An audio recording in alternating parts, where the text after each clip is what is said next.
Welcome back student. আমরা আগের ভিডিওগুলোতে সরল ভেদ, যৌগিক ভেদ, এই সরল ভেদ আর ব্যস্ত ভেদ সম্পর্কে জেনে নিয়েছি।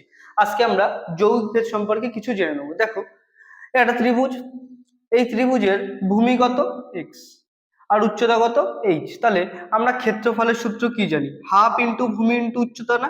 তাহলে এই ক্ষেত্রফলটা যদি এ হয় তাহলে এ কি?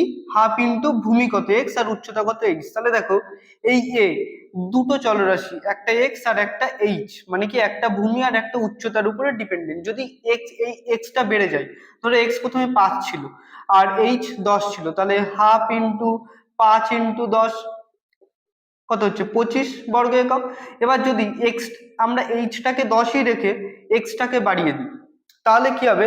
ক্ষেত্রফল বেড়ে যাবে, মানে এ বেড়ে যাবে। আবার যদি এক্সটাকে সেম রেখে এইচটাকে বাড়িয়ে দিই, তখনও আমার ক্ষেত্রফলটা বেড়ে যাচ্ছে না। তাহলে আমরা কি বলতে পারছি যে এ আমাদের কোনো সময়, যদি এইচটাকে আমরা 10ই রেখে দিই সব সময়, তাহলে এক্স এর সাথে এক্স এর সাথে হচ্ছে সমানুপাতিক না, মানে কি এ প্রপোর্শনাল টু এক্স বলতে পারি।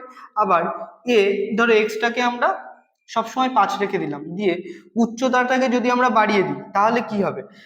আমাদের ক্ষেত্রফল বেড়ে যাবে। আবার উচ্চতা কমিয়ে দিলে ক্ষেত্রফল কমে যাবে না? তাহলে দেখো, উম, এইখান থেকে আমরা দুটো সরল ভেদের সম্পর্ক পেলাম না, যে এ কোনো এক সময় ভূমির সাথেও সরল ভেদে আছে, আবার উচ্চতার সাথেও সরল ভেদে আছে। মানে কি, যে শুধু যদি ভূমি বৃদ্ধি পায়, উচ্চতা একই থাকে, তবুও ক্ষেত্রফল বাড়বে। আবার যদি উচ্চতা বেড়ে যায়, ভূমি একই থাকে, তখনও আমাদের ক্ষেত্রফল বাড়বে বা একই রকম ভাবে কমবে। তাহলে এই দুটো থেকে আমরা কি বলতে পারি? A proportional to X into H না? তাহলে দেখো, এ দুটো চলরাশির উপর ডিপেন্ডেন্ট না। যদি এরকম হয় তখন আমরা কি বলবো?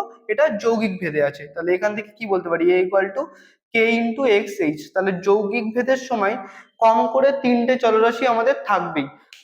আমাদের সরল ভেদ আর যৌগিক ভেদে কটা চলরাশি? সরি, সরল ভেদ আর ব্যস্ত ভেদে দুটো চলরাশি ছিল, কিন্তু যৌগিক ভেদ যখনই আসবে তখন আমাদের কটা চলরাশি আসবে?